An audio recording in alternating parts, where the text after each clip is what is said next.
विपक्ष हारने के बाद जो है ये चुनाव आयोग पे जो है इंडियन इलेक्शन कमीशन पे जो है ये आरोप लगाता रहता है। ये पूरे तरीके से निराधार आरोप है। हार के बाद ना कुछ तो कारण होने चाहिए, तो विपक्ष अपना कोई ना कोई कारण निकाल लेता है। जनता के सामने तो मुंह दिखाने लायक तो बचता नहीं। को क्या करे, कुछ कार्यकर्ता हैं उनको झूठा आश्वासन देते हैं, उनको बांधे रखने के लिए ये झूठे मोटे आरोप लगाते रहते हैं। इनको जो सारी वीडियो लेनी चाहिए ना, लेकिन जब 45 दिन बीतेगा तो राहुल गांधी फिर कहेंगे जब वो वीडियो सारे डिलीट कर दिए जाएंगे, हाँ चुनाव आयोग ने वीडियो डिलीट कर दिया। देखिए नियम कानून होता है हर चीज का। इनको सड़क से लेकर संघर्ष संसद तक संघर्ष करना चाहिए जनता के लिए, लेकिन ये लोग क्या है कि उठ पटांग चीजें, ये वोट चोरी हो गया, ये हो गया। अब इनको विकास के मुद्दे लाने चाहिए कि कोई चीज है ये नहीं हो रहा, वो नहीं हो रहा है, तो इनको बताना चाहिए। बस इनके पास एक ही चीज है, वोट चोरी। जहाँ चुनाव हो रहा है भारतीय जनता पार्टी वापस आ रही, चाहे गठबंधन किसे हो। अब अभी लेटेस्ट में बिहार का हाल देखो, दिल्ली देखो, हरियाणा देखो। नमस्कार, मैं शिवम चौबे और आप देख रहे हैं सौगंध टीवी। प्रधानमंत्री मोदी ने जिस तरीके से विपक्ष पर कटाक्ष करते हुए कहा कि पूरे देश खाली पड़ा हुआ है, जहां वोट चोरी का मुद्दा उछालना है उछालिए, पर क्योंकि दाल जो है वो गल नहीं रही है, तो कहीं ना कहीं दाल में ही कुछ काला है। अब जिस तरीके से प्रधानमंत्री मोदी ने विपक्ष को ट्रोल किया, उन्होंने कहा देश भर में वोट चोरी चिल्लाई, जनता तो हमारे पक्ष में फैसला दे रही है। विपक्ष बौखलाया है, वोट चोरी का मुद्दा अभी भी प्रबल तरीके से उठाने का काम कर रहा है। किस तरीके से देखते हैं इसको? देखिए विपक्ष हारने के बाद जो है ये चुनाव आयोग पे जो है इंडियन इलेक्शन कमीशन पे जो है ये आरोप लगाता रहता है। ये पूरे तरीके से निराधार आरोप है।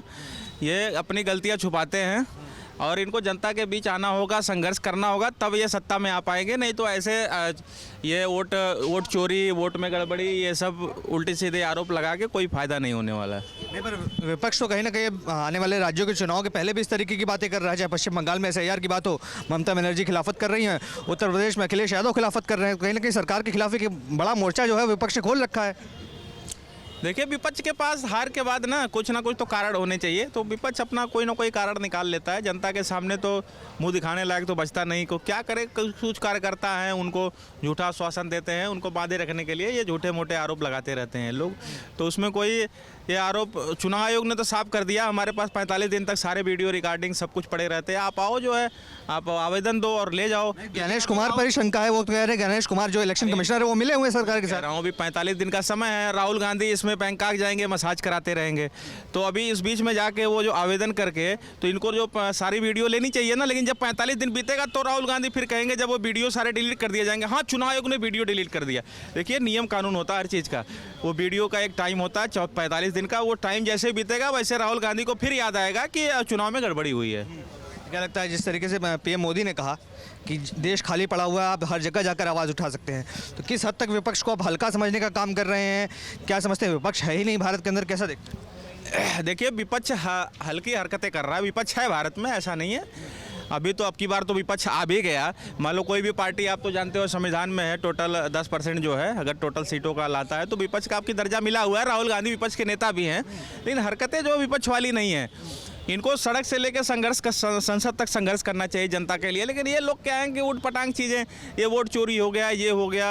अब इनको विकास के मुद्दे लाने चाहिए कि कोई चीज़ है ये नहीं हो रहा, वो नहीं हो रहा है, तो इनको बताना चाहिए। बस इनके पास एक ही चीज़ है, वोट चोरी, और वो भी निराधार आरोप है। चुनाव आयोग जो इलेक्शन कमीशन ऑफ इंडिया है पूरी तरीके से निष्पक्ष है। इसका संविधान में अनुच्छेद 324 में वर्णन दिया गया है, संवैधानिक संस्था है। यहाँ तक कि इलेक्शन कमीशन ऑफ इंडिया का जो चेयरमैन है वो भी चुना जाता है, एक संवैधानिक प्रक्रिया से चुना जाता है, कोई उसमें अपारदर्शिता नहीं होती। तो ये सब आरोप जो है पूरे तरीके से निराधार हैं, और इंडी गठबंधन के लोग अगर नहीं सुधरेंगे तो विपक्ष में ही 2047 तक विपक्ष में ही बैठे रहेंगे। 2047 तक बने रहेंगे। वो तो कह रहे हैं कि अब फॉर्मूला समझ में आ गया, धीरे धीरे बंगाल फिर उत्तर प्रदेश, धीरे धीरे करते करते पूरे देश से खाली कर दिया जाएगा भाजपा को। कहाँ खाली कर दिया जा रहा है, क्या बात कर रहे हो आप? जहाँ चुनाव हो रहा है भारतीय जनता पार्टी वापस आ रही, चाहे गठबंधन किसे हो। अब अभी लेटेस्ट में बिहार का हाल देखो, दिल्ली देखो, हरियाणा देखो। अरे कहाँ पे हो आप?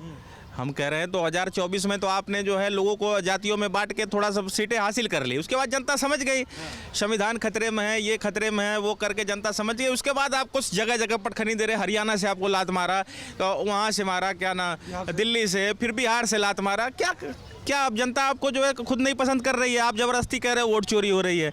देखिए ये जनता का मैंडेट होता है, ये पूरी तरीके से जनता चुनती है लोगों को। ये सब आरोप जो है निराधार हैं। ये विपक्ष में बैठे रहेंगे, अगर ये लोग संघर्ष नहीं करेंगे, जनता के जो मूलभूत मुद्दे को सामने नहीं लाओगे, तब तक जनता आपसे इंप्रेस नहीं होगी, ना आपको वोट करेगी। आप देख रहे हैं सौगंध टीवी, सौगंध वतन की।